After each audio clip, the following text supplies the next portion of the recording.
Ya, baik dalam bahasa Ibrani, bahasa Aram, bahasa Arab, Tuhan selalu disebut dengan kata ganti diri laki-laki.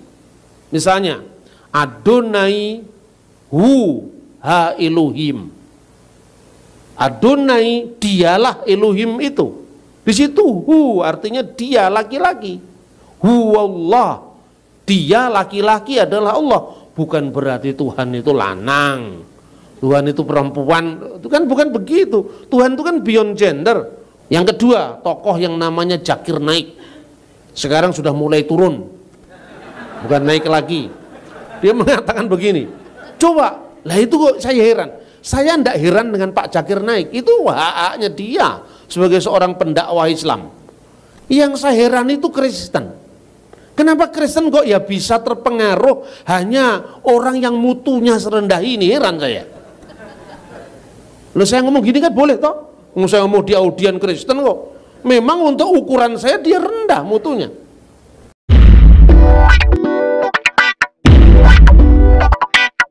Shalom alaikum Beshem Hamasya. Saudara-saudara, ketika sebetulnya dipertanyakan ya, apakah di Kristen ada Trinitas, atau lebih sering kita dengar mana kata Trinitas dalam Alkitab? Kan tidak ada. Jadi pertanyaan ini sebetulnya juga berlaku untuk agama lain, gak hanya berlaku untuk iman Kristen.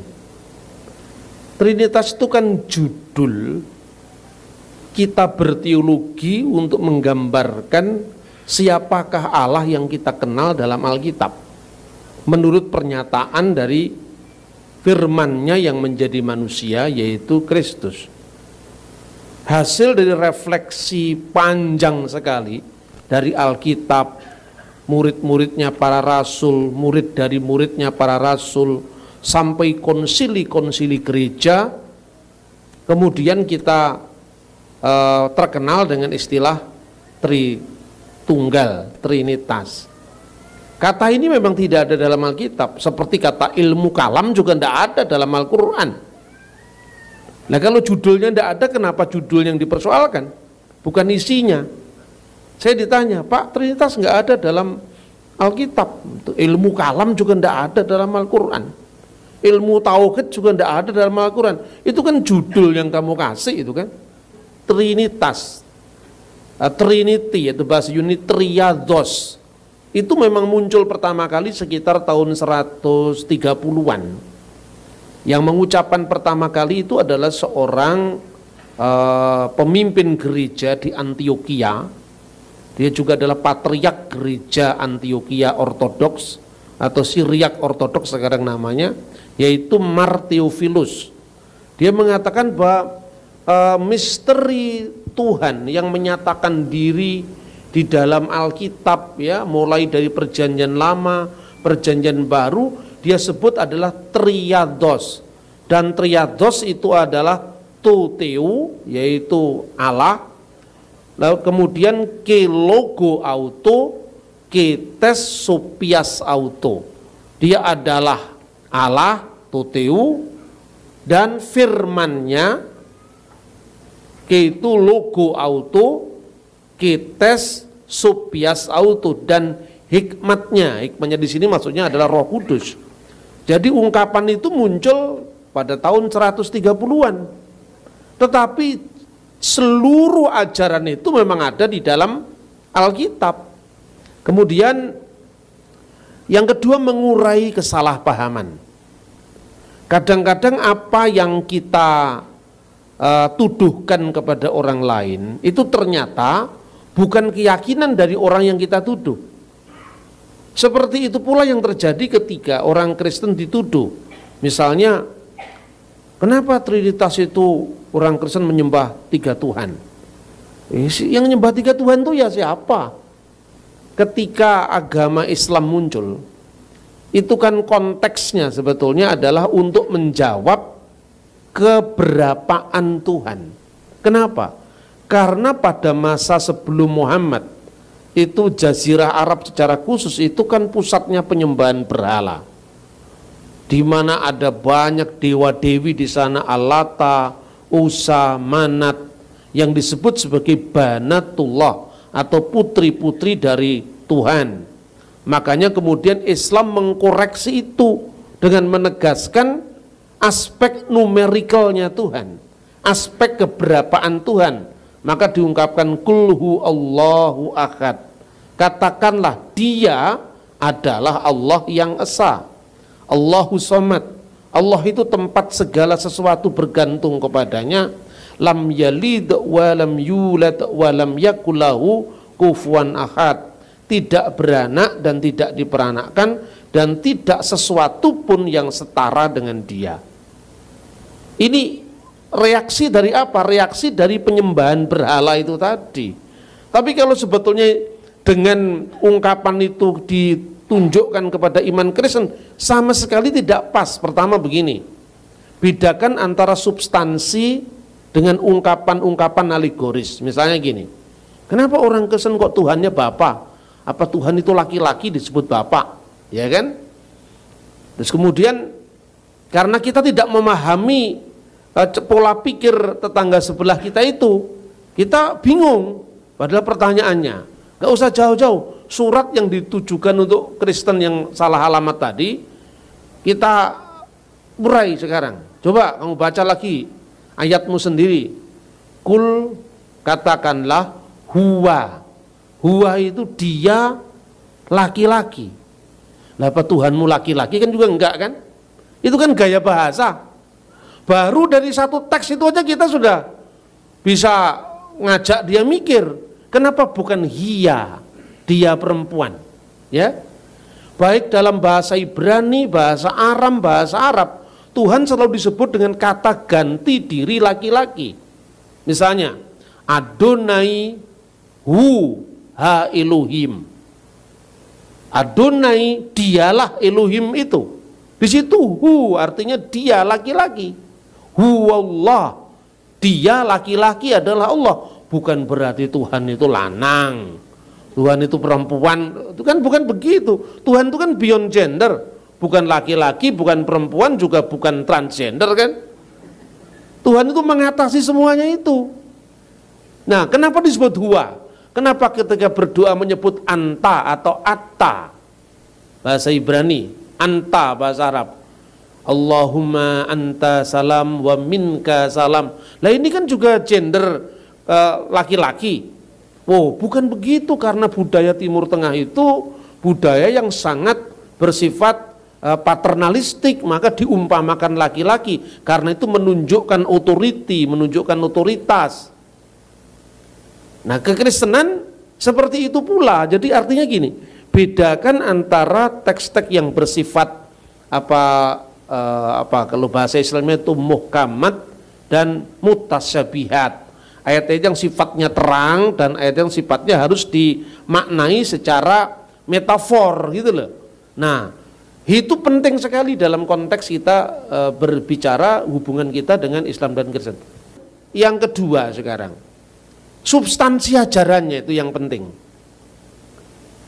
Sejak kita membaca kitab Taurat ya, kitab Taurat itu kalau dalam ungkapan orang Ibrani ada dua, yang disebut Torah tertulis, Torah sebiktov, dan Torah lisan.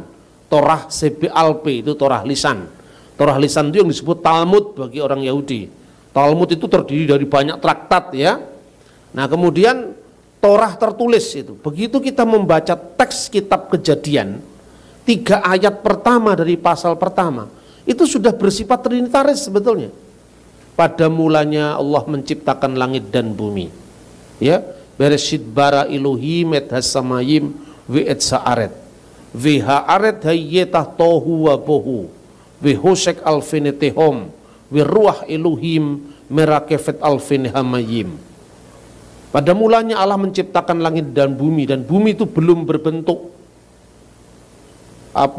gelap gulita, kosong ya, tohu wa bohu ve hosek, dan kegelapan alfinehamayim, menutupi samudra raya. Wiruah Elohim, di sini ada warahullah, roh Allah. Ini Roh Kudus melayang-layang di atas permukaan air. Jadi melayang-layang itu gerak dinamis Allah. di dalam menyalurkan hidup kepada ciptaan agar bumi, planet-planet bergerak pada orbitnya masing-masing dalam keteraturan, maka alam itu di dalam bahasa Yunani disebut kosmos. Kosmos itu keteraturan, lawannya chaos, ya, lawannya tohu wa bohu. Makanya kalau seorang gadis bedakan itu kosmestik, keteraturan, itu kaitannya dengan kosmos, ya toh, melayang-layang di atas permukaan air, memberi hidup. Dari mana hidup itu? Dari sumber hidup, yaitu rohullah atau roh Allah. Wa yomer iluhim, dan berfirmanlah Allah, yehior wa yehior, hendaklah terang itu ada, maka terang itu pun ada. Ini kan sudah Tritunggal. Jadi seluruh perjanjian lama itu sudah bicara tentang Allah, firman-Nya dan rohnya. Ada ruah Elohim, Elohim dan davar Elohim. Nah inilah yang kemudian oleh Theophilus tadi, seorang patriark di gereja Syriak Ortodok itu tahun 120-an, 130-an, dia mengatakan bahwa triados itu adalah Allah, firman-Nya dan hikmat-Nya atau rohnya. Itu yang tercatat baik itu secara tekstual dalam kitab suci maupun sejarah gereja. Mengapa itu penting? Karena selama ini begitu kita ngomong tentang Tritunggal, kita ini kalah dengan opini yang berkembangan di luar. Tritunggal baru diciptakan pada Konsili Nikea. Kita ini kan belajar sejarah gereja. Itu kan sejak reformasi Protestan yang kita pelajari. Jadi reformasi Protestan itu sama dengan zaman Portugis masuk ke wilayah Asia. Portugis kan mendarat di Malaka 1511. 6 tahun kemudian Luther mereformasi gereja. Ini terlalu lambat kalau rujukan kita sejak zaman Portugis kan. Lah gereja abad pertama, abad kedua, abad ketiga itu isinya apa? Begitu kita dihantam dengan isu Da Vinci Code, isu dengan Injil Yudas, isu dengan Trinitas 325, kelabakan kita menjawab. Kan begitu kan, makanya kita tidak boleh hanya membatasi sejarah gereja itu hanya konfliknya Katolik, Protestan itu terus. Kita ini kualat sama Bapak Gereja sebelum reformasi, karena apa? Ini kita sudah payah-payah berjuang 16 abad sambil lari aja sama orang Kristen dibaca. Bukan hanya sambil lalu itu, sambil lari itu. Jadi dari zamannya perjanjian baru langsung Luther, Zwingli, Calvin itu kan. Lalu abad kedua, abad ketiga, perumusan-perumusan sejarah gereja menghadapi ajaran bidat kayak Nestorianisme, Etikus, Arius itu apa? Akibatnya ketika dia dihantam dengan isu Konsili Nikea tahun 325 baru menciptakan Tritunggal. Terus saya bilang begini, coba kita lihat sejarahnya lagi. Seorang yang bernama Polikarpus. Nah ngomong Polikarpus juga Protestannya bilang, ini kan Katolik Pak. Apa hubungannya dengan Katolik? Ini Bapak Gereja muridnya Rasul Yohanes, kok arani Katolik? Nah kemudian baru dari zamannya Alkitab langsung jelek jadi Zwingli. Nah terus 16 abad ini kok gua dalam sejarah gereja. Ini yang membuat kita kacau gitu loh. Salah satu penyebabnya orang Protestan tuh kualat sama Katolik. Loh ini betul saya bilang begini. Karena apa? Saking fanatiknya sama Katolik, bentuk salib aja dipersoalkan. Pak, salibnya Katolik itu salah Pak. Yesus sudah bangkit kok digambar. Nah saya bilang itu Katolik itu bikin salibnya waktu Jumat Agung. Yesus masih tergantung itu. Kalau Protestan bikin salib itu Minggu Paskah, Yesus sudah bangkit. Nah dua-duanya benar, dua-duanya salah.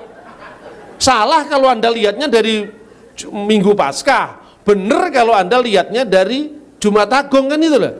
Maka sekarang kita memaafkan sejarah, menatap masa depan bersama. Jangan lagi ada friksi-friksi seperti ini. Nah untuk kembali ke akar, tambahannya satu lagi gereja ortodok. Itu untuk kembali ke akar, sudah. Kalau Anda bisa membuat, mensinergikan tiga gereja ini, Protestan, Ortodok, Katolik, sehingga ada lawan kata orang Ambon. Begitu Anda hadapi yang namanya Konsili Nikea tahun 325, baca itu Polikarpus. Polikarpus itu muridnya Rasul Yohanes. Biasanya kan begini, apa bisa dipercaya toh Pak? Apanya yang tidak dipercaya? Kamu yang tidak dipercaya. Ini tanggal kematiannya dicatat. Nah dari mana dokumennya Pak? Lah ini kan orang awam sekali. Gereja kuno itu punya tradisi namanya Sinaksarion. Sinaksarion itu catatan kemartiran para pahlawan iman. Ya, Polikarpus itu mati syahid, dibakar itu. Di tengah-tengah pembakaran itu tahun 156, dia kemudian berdoa kepada Allah Tritunggal. Ini jauh sebelumnya Konsili Nikea ini. Untuk inilah wahai Bapa Surgawi dan imam besar yang kekal, yaitu putramu yang tunggal Yesus Kristus, bersama dengan Roh Kudus, segala kemuliaan sekarang sampai selama-lamanya. Dia mati di pembakaran itu. Itu bukti jauh sebelum Konsili Nikea. Polikarpus punya murid namanya Irenaeus. Irenaeus itu menulis 4 jilid buku, yaitu melawan bidat-bidat. Dalam buku ini disebutkan bahwa Allah menciptakan segala sesuatu dengan firman-Nya dan Roh-Nya. Allah tidak tergantung dengan siapapun, tetapi dengan firman-Nya dan Roh-Nya Allah menciptakan segala sesuatu. Ini jelas semua bicara tentang Tritunggal. Terus yang kedua sekarang, jadi sebetulnya jauh sebelum Nikea ini sudah berkembang pemujaan kepada Allah Tritunggal. Karena apa? Refleksi yang panjang dari para bapak gereja berdasarkan Alkitab.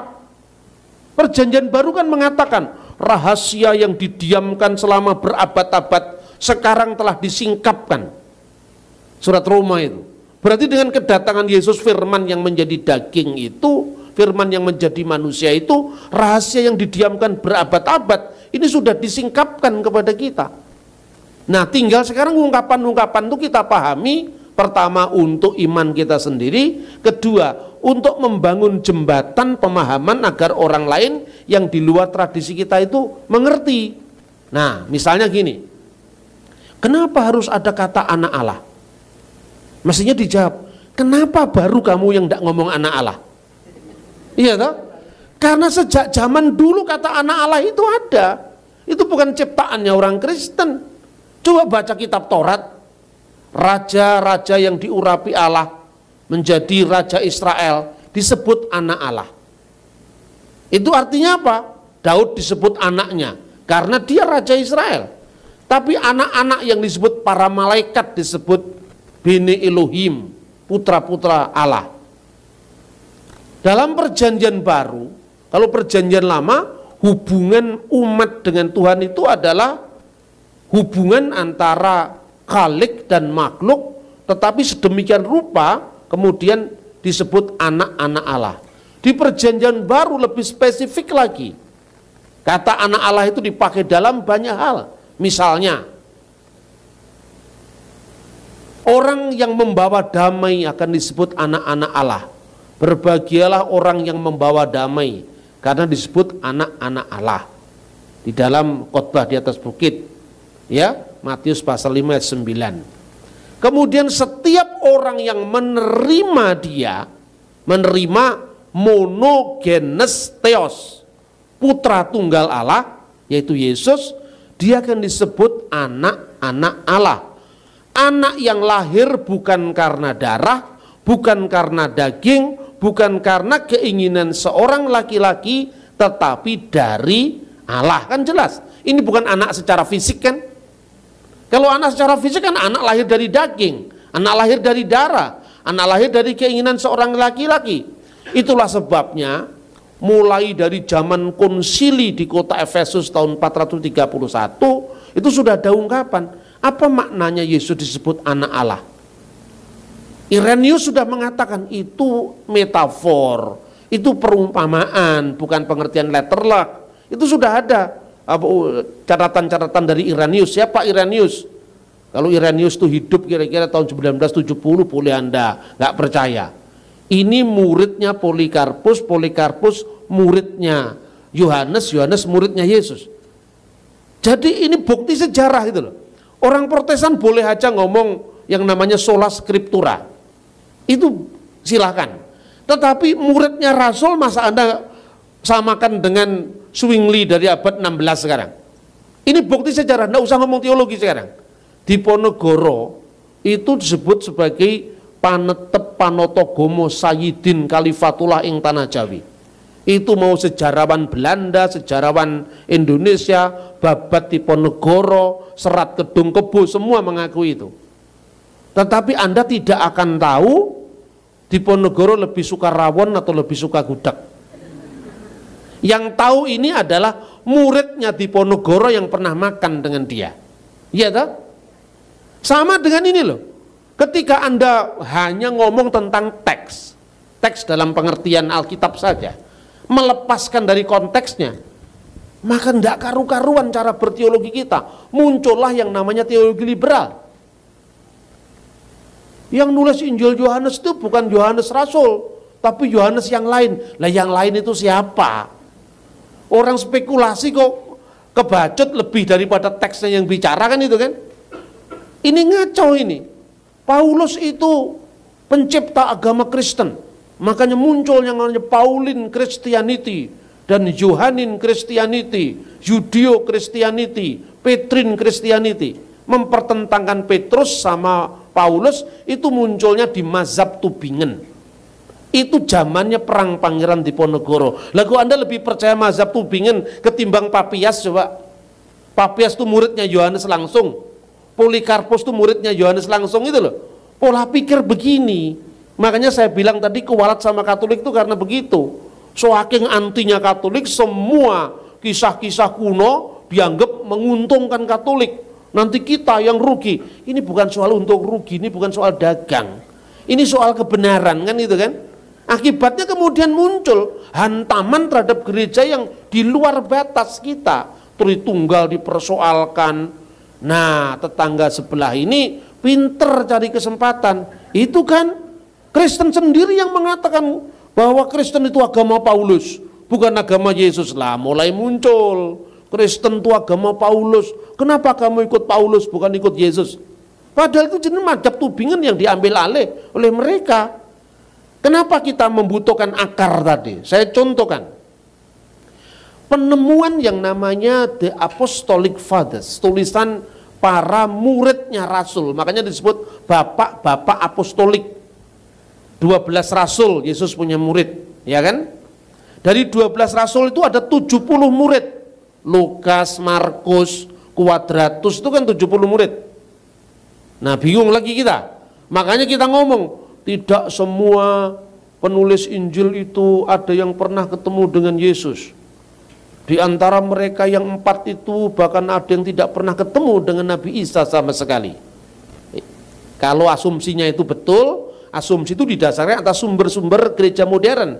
Markus itu bukan saksi mata. Lukas bukan saksi mata, padahal gereja kuno menyebut Markus dan Lukas itu termasuk 70 rasul. Berarti saksi mata yang kedua, bukan saksi mata yang pertama. Karena siapapun juga, Markus itu muridnya Petrus. Dan perjamuan nakir Tuhan Yesus itu, kamu pergi ke kota, kamu akan ketemu dengan seorang yang membawa apa itu berisi air itu. Disitulah kamu akan ditunjukkan kepada sebuah rumah yang ada lotengnya, dan aku guru, katakanlah guru akan mengadakan perjamuan Paskah di sana. Rumahnya siapa itu? Itu rumahnya Maria ibundanya Markus. Dan itu ada dalam Alkitab. Berarti Markus itu sudah kenal dengan Yesus dan Petrus semuanya jauh sebelumnya Pentakosta. Kan gitu kan? Makanya arkeologi mendukung Alkitab, bukannya sekedar Alkitab teksnya dilepaskan dari konteks sejarah. Nah, kemudian pencurahan Roh Kudus terjadi di rumahnya ibunya Markus. Kemudian rumahnya nampung berapa? 120 orang. Itu waktu pencurahan Roh Kudus itu, coba bayangkan. Fakta-fakta ini kan fakta yang sifatnya arkeologis yang mendukung Alkitab gitu loh. Bukan dipertentangkan dengan Alkitab. Nah, kemudian penggantian Yudas oleh Matias di rumahnya Maria ibunya Markus. Kemudian yang berikut lagi, ketika Petrus ditangkap, dibebaskan oleh malaikat, Yakobus anak Zebedeus sudah dihukum. Kemanakah Petrus kemudian pergi setelah dibebaskan malaikat? Ke rumahnya Maria, ibundanya Markus. Berarti Markus itu sudah dikenal oleh Petrus jauh sebelum peristiwa Pentakosta. Loh, yang begini kok nggak disebut saksi mata coba? Yang rugi siapa? Anda percaya sama Mazhab Tubingen? Apa Anda percaya sama Papias? Anda percaya sama Polikarpus? Tapi kalau gengsi-gengsian, wah Tubingen opo lah gitu. Kan gitu kan? Sebab kalau di Indonesia ini, makanya saya ngomong begini kan, ke lingkungan ke dalam ya. Di Indonesia itu kalau ngomong, kalau nggak STT Jakarta versus I3 Batu atau versus STII. Nah, kalau Anda ngomong I3 ini terlalu injili itu. Terus kemudian STI ya Pak Kris terlalu injili itu kan. Isinya ngalam dunia orang megor STT karo I3 tok Mas. Sebelum munculnya gereja Protestan abad 16, gereja-gereja kuno selain Katolik tidak pernah ada masalah dengan Alkitab. Yang bermasalah kan kamu, orang-orang modern yang kurang referensi ini. Otaknya pinter, bahannya kurang kan gitu kan. Metodologinya sih oke. Makanya kalau saya ngomong, saya menolak yang namanya teori dokumen, Yahweh's tradition, Elohim's tradition. Itu teori siapa yang bikin itu? Itu kan orang modern. Pak Bambang ini ya Injili ya, nah gitu kan. Tapi nanti kalau pendapat saya agak beda tentang akhir zaman dengan Pak Kris atau STII, langsung Pak Bambang ini liberal ya, saya jawab enggak, saya enggak liberal, enggak Injili, ortodoks saya. Ini sebetulnya suara kejengkelan, karena saya pikir loh, dunia Kristen kok kamu batasi hanya seperti itu. Akibatnya apa? Energi kita ini habis untuk bertengkar ke dalam. Kita tidak pernah memikirkan membangun teologi in loco, teologi kontekstual dalam urusan dengan bagaimana menjawab Trinitas dan sebagainya. Jadi sekali lagi saya ulangi, Trinitas bukan sejak mulai tahun 325. Itu gampang sekali jawabnya. Yang kedua, tokoh yang namanya Zakir Naik sekarang sudah mulai turun, bukan naik lagi. Dia mengatakan begini, coba, lah itu kok saya heran. Saya tidak heran dengan Pak Zakir Naik, itu hak-haknya dia sebagai seorang pendakwah Islam. Yang saya heran itu Kristen. Kenapa Kristen kok ya bisa terpengaruh hanya orang yang mutunya serendah ini, heran saya. Loh, saya ngomong gini kan boleh toh? Saya ngomong di audien Kristen kok. Memang untuk ukuran saya dia rendah mutunya. Kemana-mana ngomong cuma lancar bahasa Inggris. Yesus tidak bicara bahasa Inggris kok. Benar apa tidak? Dia tidak mau ngomong sepotong pun kata Ibrani, Aramaik, Yunani. Kok Anda percaya coba? Maka saya katakan begini, ketika orang tanya, di mana ada ayat Alkitab yang mengatakan Yesus bersabda, akulah Allah, sembahlah aku. Gak ada kan? Gak ada. Kristen langsung bingung. Waktu bingung, siapa yang maju ke depan mendapatkan hidayah? Nah, maju dapat hidayah, padahal hidayah sudah istrinya orang lain. Ini kan parah sekali. Lalu saya jawab gini, oh ngono kamu nggak bisa jawab sih? Gampang sekali itu, kamu tanya balik. Di mana dalam ayat Alkitab dikatakan Yesus bersabda, aku bukan Allah, jangan sembah aku? Nggak ada Pak, berarti Yesus Allah, nggak ada. Oh nggak cukup itu, ya itu juga nggak cukup satunya. Pertama dilihat secara budaya dulu. Kebiasaan orang Yahudi itu jangankan kok sampai menyebut nama Tuhan. Tidak boleh itu. Itu lason hara. Lidah jahat menyebut nama tetragramaton itu bagi orang Yahudi.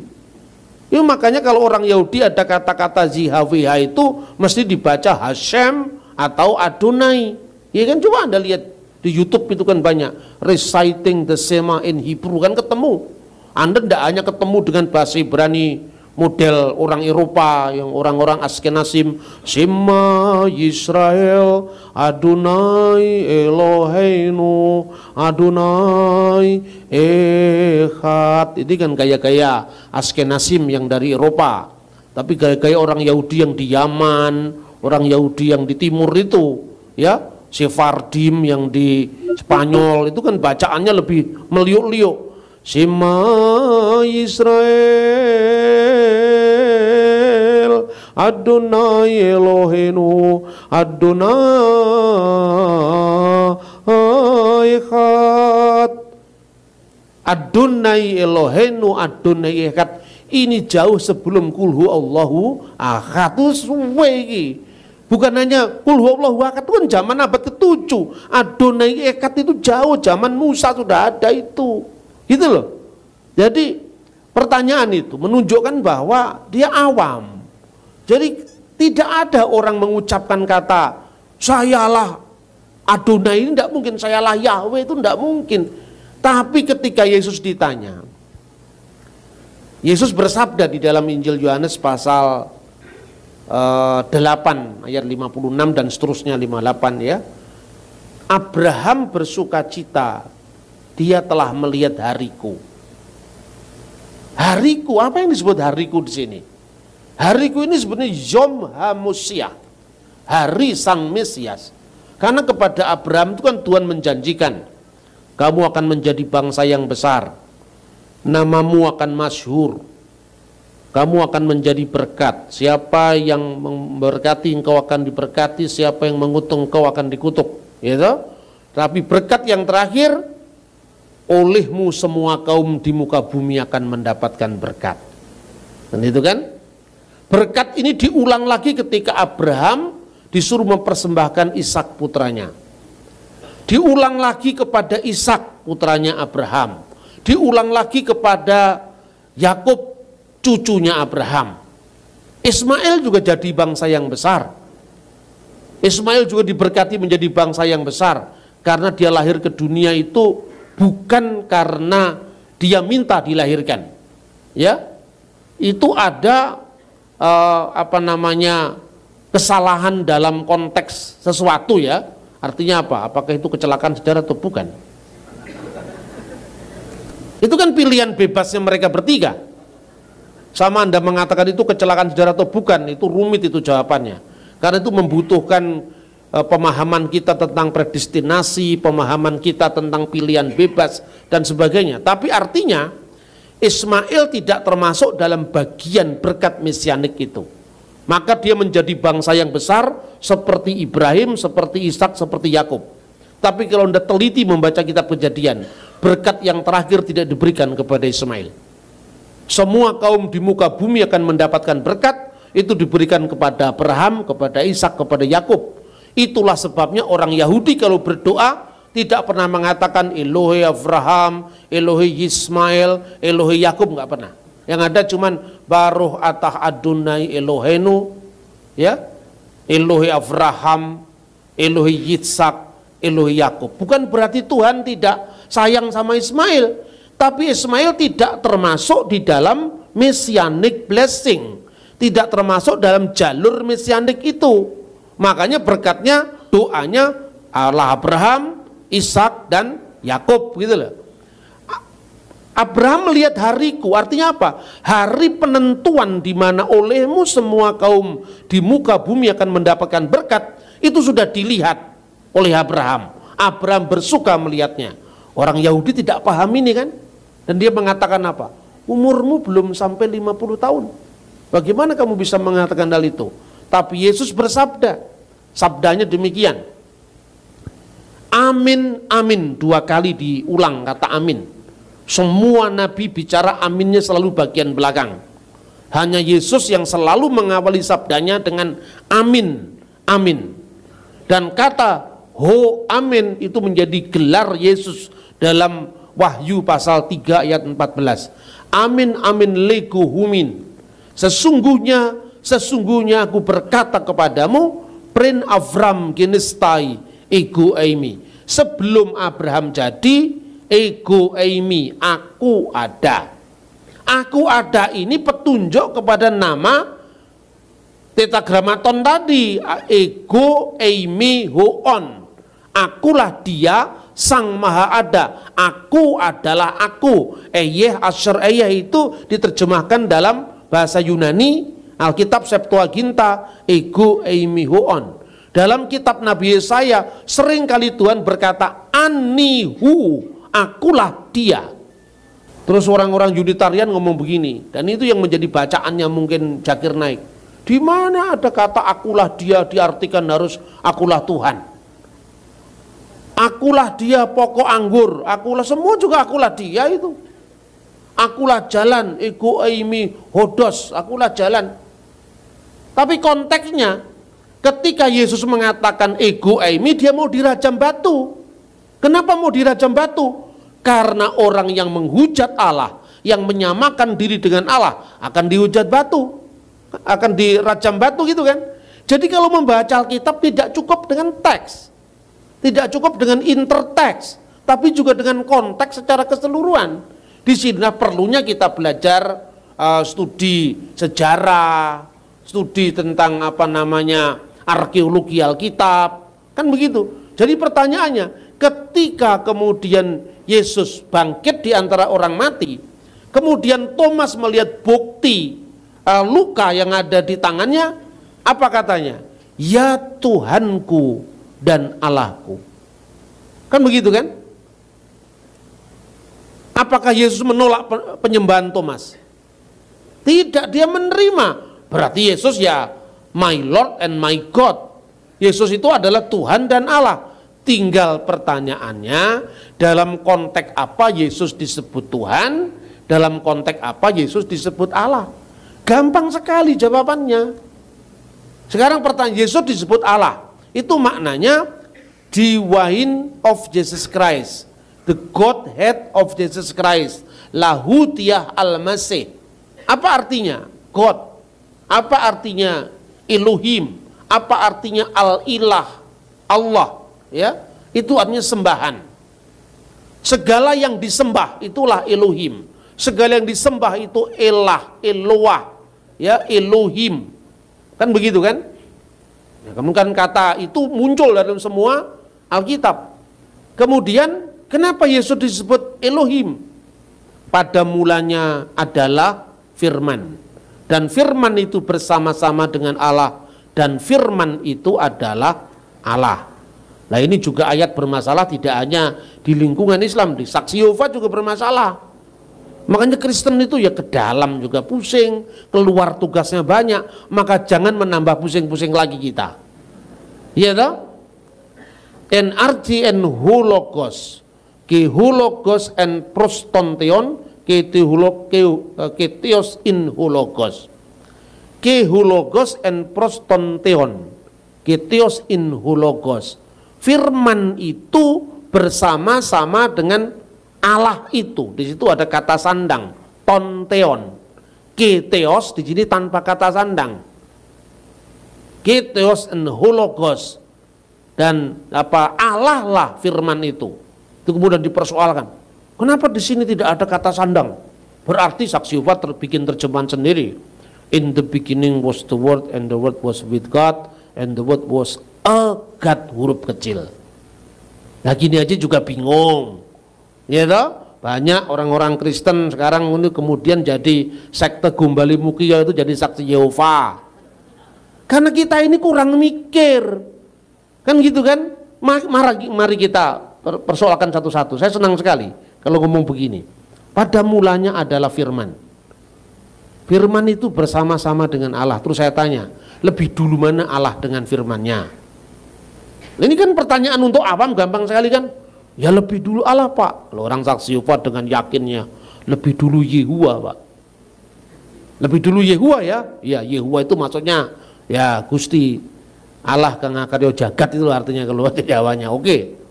Nah terus kalau Allah sudah ada, firmannya belum ada, begitu maksudmu? Iya Pak.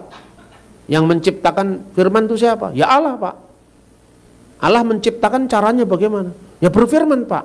Nah firmannya belum ada, berfirman bagaimana? Sekarang bingung toh? Dijawab. Ya terus bingung, orang biasa jawab, yang lain-lain jawab. Lebih dulu firman Pak. Kalau lebih dulu firman, firmannya siapa? Ya firmannya Allah, katanya lebih dulu firman.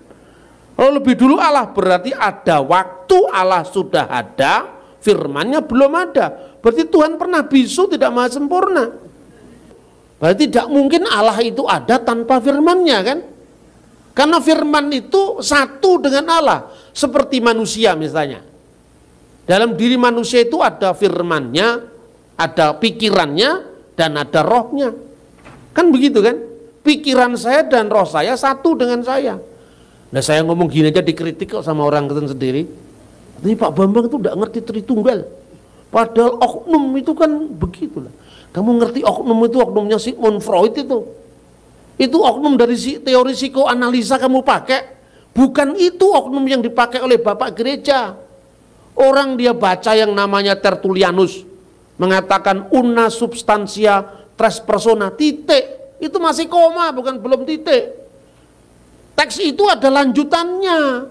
Jadi oknum di situ bukan oknum si Jono, oknum si Joni, oknum si Jen, bukan itu. Itu kan oknum dalam personalitas psikologi. Yang dimaksud Bapak Gereja itu una substantia tres persona diskresi non separati. Bisa dibedakan, tidak bisa dipisahkan. Karena apa? Bapa itu wujudnya Allah, Putra itu firmannya Allah yang berdiam kekal dalam wujud Allah, dan Roh Kudus itu rohnya Allah yang berdiam kekal dalam wujud Allah. Ini teologi resmi konsili sebelum perpecahan. Jadi yang saya omongkan ini bukan pendapat saya.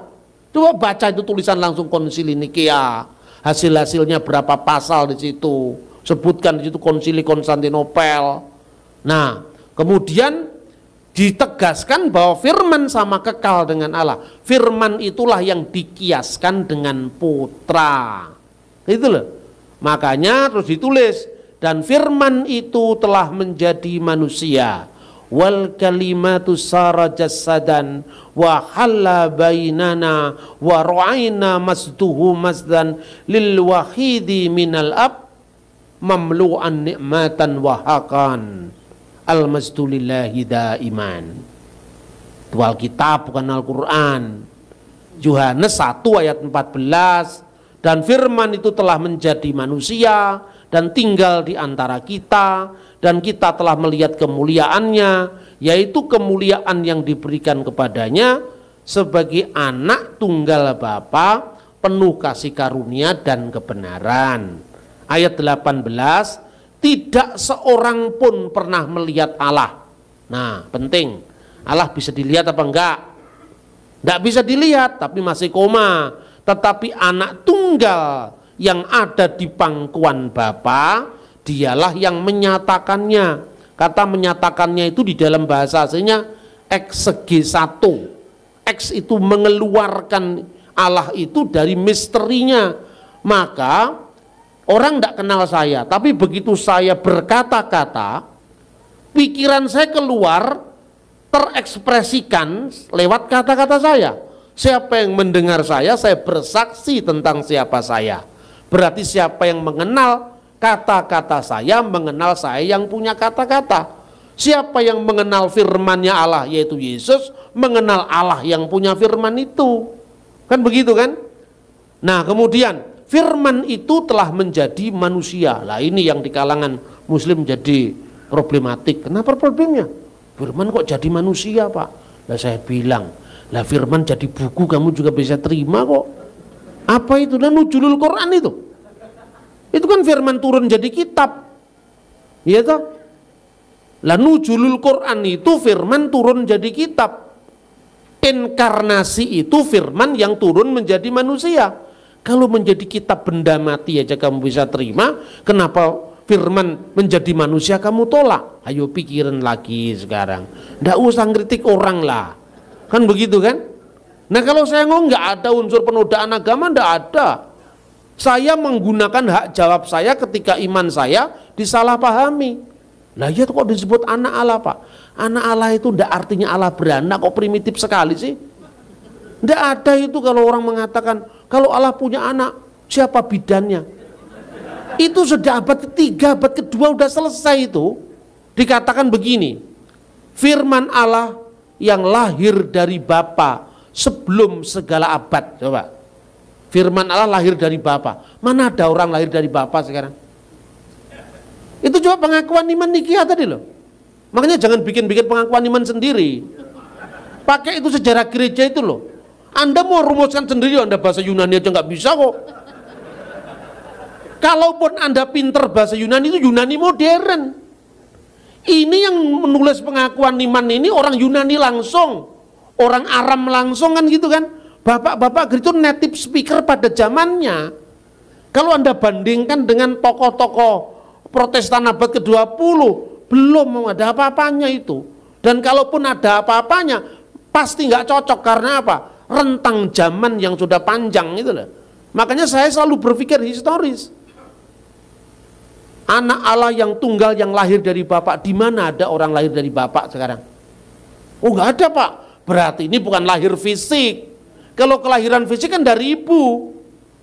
Iya toh? Lahir dari bapak itu heavenly father, bapak surgawi, Abbas samawat, Abu samawat, bukan bapak secara physically. Kalau kita lahir dari ibu, itu lahir secara fisik, butuh pembenihan, sperma ketemu dengan ovum, butuh pengandungan, butuh kelahiran, butuh pengasuhan. Itu kan anak secara fisik. Tetapi lahir dari bapak itu sebelum segala abad. Ini kelahiran dalam lingkaran kekal. Gitu loh maknanya. Makanya dikatakan satu dialog antara Patriark Timotius al-Awal dengan Muhammad al-Mahdi pada zaman kerajaan Abbasiyah. Ya Batrik, wahai Batrik, tidak sepantasnya kamu mengatakan sesuatu tentang Allah. Siapakah yang Anda maksud wahai baginda kekasih Allah? Ya Malik Mahabatullah, bukankah kamu mengatakan Allahu walada, Allah itu punya anak? Saya mengatakan na'udzubillah, kami berlindung dari Allah, tidak pernah ada ungkapan seperti itu. Ma makna ibnullah fi nisbati lil masihiyin. Lalu apa artinya anak Allah dalam pandangan Kristen? Lalu dia mengatakan uminu bi Yesu al-Masih huwa kalimatullah. Kami percaya bahwa Isa al-Masih itu adalah kalimatullah.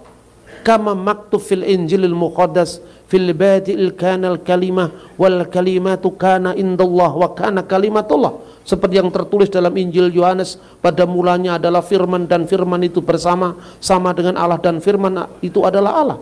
Tetapi saya tidak percaya. La umminu Allahu walada. Kami tidak percaya bahwa Allah itu punya anak.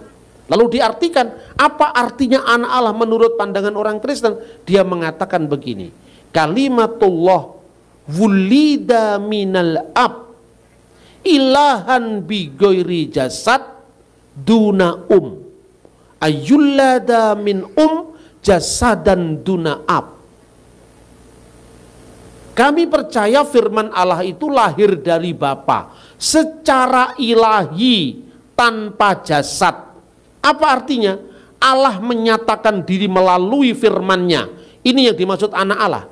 Pernyataan diri Allah, pewahyuan diri Allah lewat firman-Nya dikiaskan dengan anak, makanya bukan anak secara jasad, makanya tanpa ada ibunya, lahir dari bapak tanpa seorang ibu, menunjukkan bahwa itu bukan kelahiran fisik, yang menunjukkan bahwa benar kata Quran, Allah itu lam yalid walam yulad, tidak beranak dan tidak diperanakkan secara fisik.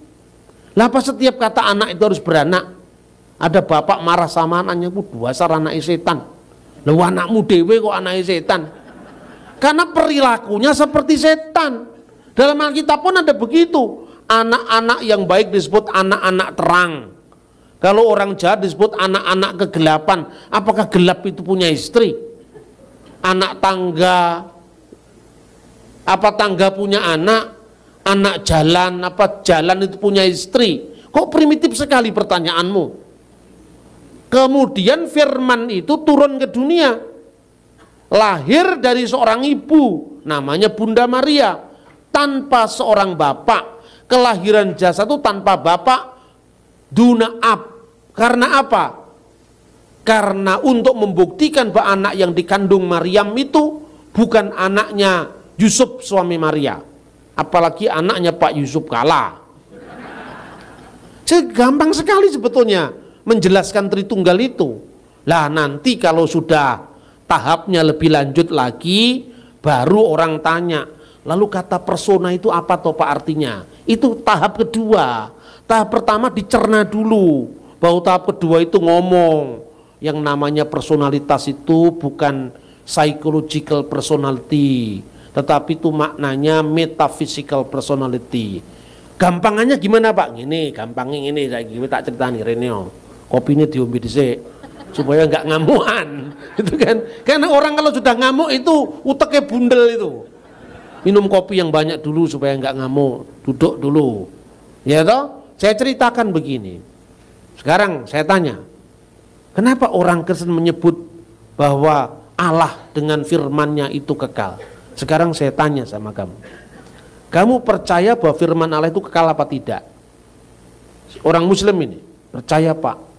Karena apa? Kami ahli sunnah wal jamaah percaya. Man qala innal Qur'an makhluk fahuwa kafir. Barang siapa yang mengatakan Al-Quran itu diciptakan, maka dia adalah kafir. Yang dimaksud Quran ini apanya? Kertasnya itu, huruf Arabnya itu atau apa? Kalau kertasnya jelas itu dari pabrik kertas, itu tidak kekal pasti kan? Itu pasti diciptakan dong, itu dari kayu turi kok asalnya. Kalau yang kamu maksud bukan ciptaan itu adalah huruf Arabnya, itu mengalami perkembangan. Pada zaman Nabi Muhammad, pada zaman Sayyidina Utsman, belum ada yang namanya sakal harakat, ya. Karena huruf Arab, bahasa Arab itu diambil dari satu jidir. Jidir itu kalau bahasa Ibrani sores, akar kata biasanya terdiri dari 3, misalnya salum, shin, lamit, mim. Bahasa Arabnya sin, lam, mim. Makanya shalom alaikum, bahasa Arabnya assalamu alaikum. Yaitu satu akar kata, shalom, salam, slomo, bahasa Aramaik gitu loh.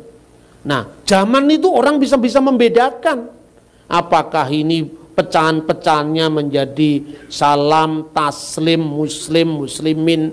Itu bisa pecahan-pecahannya itu ada. Di Quran dulu nggak ada titik-titik diakritik yang membedakan ya, nun, ba, itu belum ada. Makanya misalnya orang mengucapkan di dalam surat Al-Baqarah itu wa mallahu bigofilin amma ya'malun. Itu dibaca oleh qori namanya Hafiz dari Asyim, Kalat dari Asyim. Tapi bacaan lain yang di Maroko yaitu Waris dari Nafi membaca bukan tak lamun tapi ya lamun, wa mallahu bighafilin amma ya malun. Bukan tak malun tapi ya malun. Bukan apa yang kalian kerjakan tapi apa yang mereka kerjakan. Karena apa? Titik-titik diakritik itu belum muncul waktu itu. Sesuatu yang berkembang itu berarti baru. Oh, yang dimaksud bukan itu Pak. Lalu apanya? Yang dimaksud bukan ciptaan itu firman Allah yang kekal, yang tersimpan di Lauhul Mahfuz. Kalau itu sepakat saya. Tapi kan kertasnya gak kekal kan? Tidak, berarti ketika Quran yang kamu lihat ini kekal. Maknanya kekal Pak. Kertasnya ini. Ya Bapak jangan memisahkan kertasnya dengan maknanya. Iya toh? Nah sekarang pertanyaannya, kalau kertas Quran ini terbakar apakah firman Allah ikut kobong? Enggak Pak. Begitu juga kalau Yesus mati, firman Allah enggak ikut mati. Karena dia yang dibunuh dalam keadaannya sebagai manusia. Kodrat kemanusiaan yang dikenakan oleh sang sabda yang mati. Tapi sabda Allah tidak bisa mati. Gitu loh. Kalau Anda ketemu paralelnya kan mudah sekali. Justru yang lebih bahaya itu sekarang firman Allah itu kekal apa enggak? Kekal Pak. Firman Allah itu Allah apa bukan?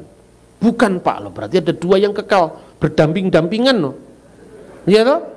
Ini Allah kekal. Kekal itu artinya apa? Tidak berawal, tidak berakhir. Firman Allah kekal, tidak berawal, tidak berakhir. Sama-sama tidak berawal, tidak berakhir. Allah itu sama enggak dengan firmannya? Allah itu, firman itu Allah apa bukan? Bukan Pak. Berarti anak loro no. Tidak berawal, tidak berakhir. Lah kok begitu Pak? Ini cuma pertanyaan. Kalau di Kristen clear. Firman itu bersama-sama dengan Allah. Firman itu Allah, maka satu. Kan gitu kan? Lah itu fisiknya Yesus sekarang. Lah itu fisiknya Yesus. Yesus yang menjadi manusia. Lah itu kan kemanusiaannya sama dengan kamu membedakan firman yang ada di Lauhul Mahfuz dengan firman yang kelihatan. Kan gitu kan? Yesus itu kan nama kemanusiaannya. Anak yang dilahirkan Maria itu yang dinamakan Yesus. Nah makanya Tritunggal itu bisa dibedakan antara Tritunggal secara ontologis. Tritunggal kekal itu adalah Allah dari kekal sampai kekal, mulai dari kitab Kejadian 1 ayat 1 sampai dengan 3 tadi rekaman pertama tentang Trinitas itu selalu bersama dengan firman-Nya dan roh-Nya. Kemudian ketika firman itu turun ke dunia dalam karya ilahi, itu Trinitas secara pernyataan, Trinitas secara ekonomia. Yesus dibaptis di Sungai Yordan. Burung merpati ada di atas, tampak di atasnya. Suara Allah dari surga berkata, "Engkau anakku yang kukasih." Loh, kalau firman jadi manusia kok masih bersuara, Pak? Kamu bisa membedakan satu bakpo dengan satu Tuhan apa enggak sih, Mas?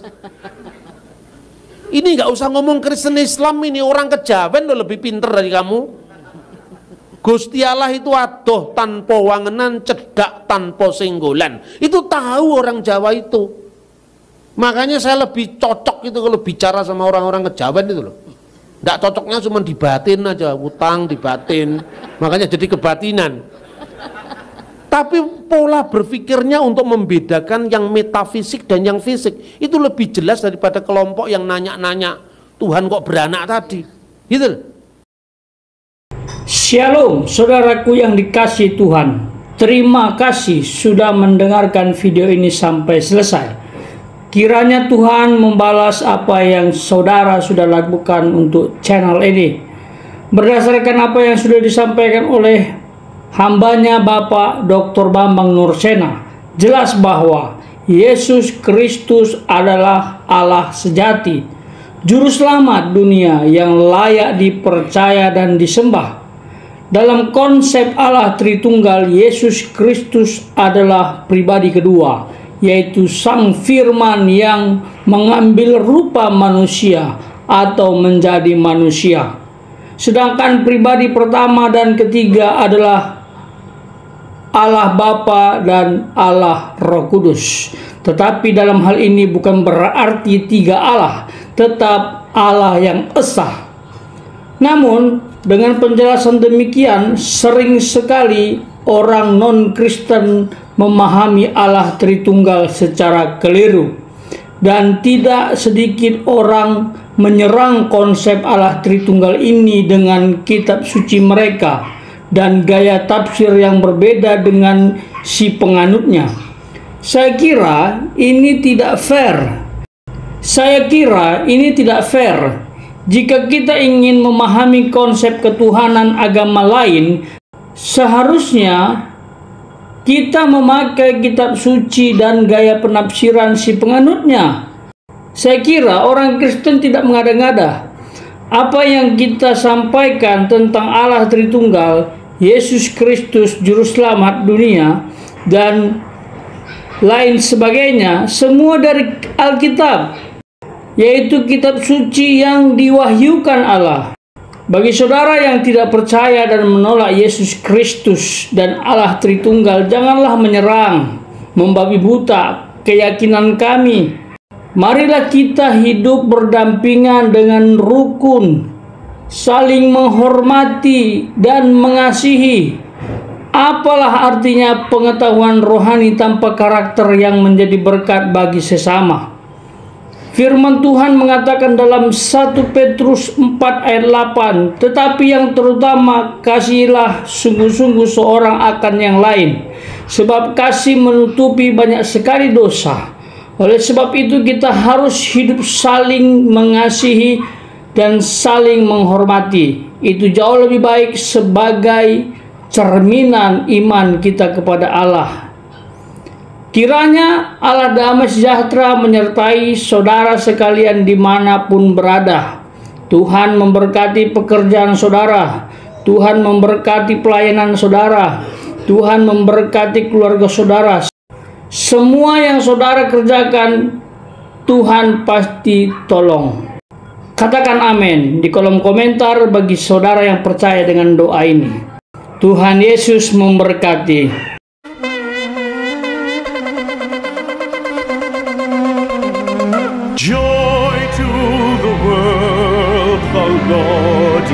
is come. Let earth receive